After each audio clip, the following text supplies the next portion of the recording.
If you clicked on this video, then you've probably already watched the Korean drama If You Wish Upon Me, starring our favorite actor Chang Wook. If you haven't, this video will contain major spoilers, so don't say we didn't warn you. While this show has some light moments that can make you chuckle and sweet moments that can make your heart race, several scenes will make you sad, and sometimes let the tears fall. With that out of the way, these are our picks for the most painful scenes and moments in If You Wish Upon Me from episode 1 to 8. The first episode welcomes you into this ride, how everything came into place. Here we can see and feel Jora's pain, as for as long as he was alive, life has tortured Jora and taught him to depend on no one but himself. He ran away from his abusive dad as a child and brought himself to an orphanage, where he spent the rest of his childhood. This episode also shows the first patient, Jora, and his group, Team Genie, who will help fulfill their last wishes. It was an older man who wished to die in his hometown close to his family. And what a way to start the series, because the scene packed quite the punch. From the scenery and the music to the emotions of the characters, you can appreciate every piece of effort they put in. And the climax of the person finally being put to rest and reuniting with his wife after death is such a bittersweet sentiment. Jora tried to keep his tough guy act but couldn't suppress the tears from flowing when the dying old man grabbed his hand and offered his last thanks. We see Jora giving a persimmon from the old man's favorite tree to take with him into the afterlife and holding his hands when he dies. Jora is devastated, proving again how sensitive he is underneath all the glaring tattoos. Then we learn more about Jora's past, and he tells his friend Jingu that he only trusts him because he doesn't fake smiles like everyone else. So, he attempted to smile back at the older man on his deathbed, but he clearly hadn't smiled genuinely for so long that he literally forgot how to do it. The preceding scenes take a gander at Yeonju's childhood, a hospice nurse who loves exercising. Gyeori meets along the way and explains why she started working out. When she was a teenager, she was too weak to carry her dying mother to the hospital.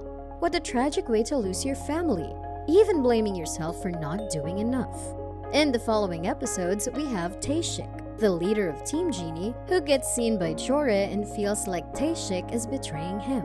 First, he sees Taeshik take an envelope of money from the family of Sehi, another patient, which he then places in his secret box full of gold. Then, he happens upon a confrontation where this gangster-looking person accuses Taeshik of killing someone. Making matters worse, Taeshik is standing and walking just fine without his crutches, even with his critical illness. He feels crushed and angry after seeing all of these things unfold before his eyes. But before long, they have a new case to preoccupy them, involving an SUV. This time, the teenage Team Genie member Yoo Seo-jin brings in the request. While talking on the phone to her boyfriend, he got hit by a car and put in critical condition. The driver has powerful connections and won't own up to drunk driving. Taeshik refuses Seo-jin's revenge request, but Jora has more difficulty turning Seo-jin down. He learns that she's ostracized at school and can relate to being stereotyped, shamed, and abused for your home life, so he ends up helping the kids.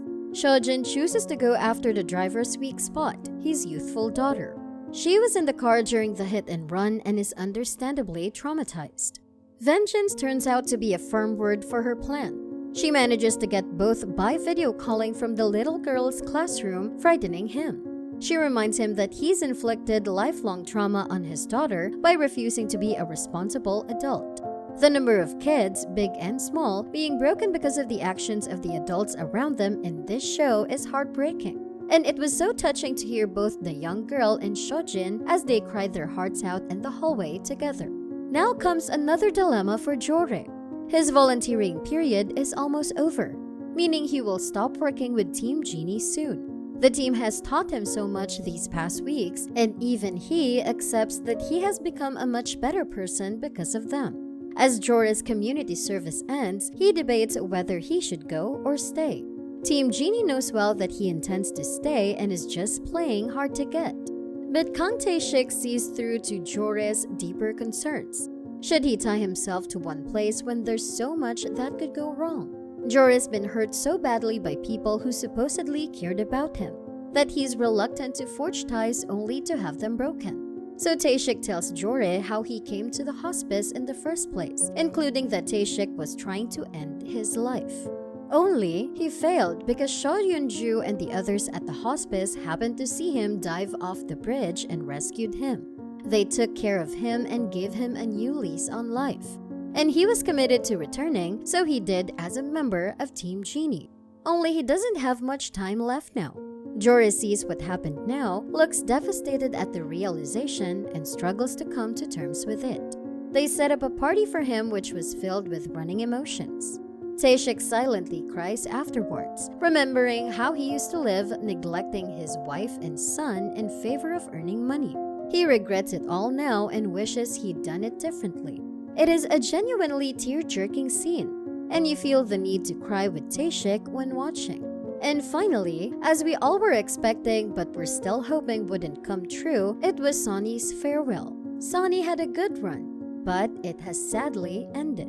Jore doesn't react well to the news that Sonny is in his last hours. We see how the two met with Sonny, having been abandoned by his owners. They were vloggers who used the dog as channel bait and tossed him on the side of the road where he lived as a stray. Sonny met Jore when they were both at low points in life, and Jore has loved him ever since.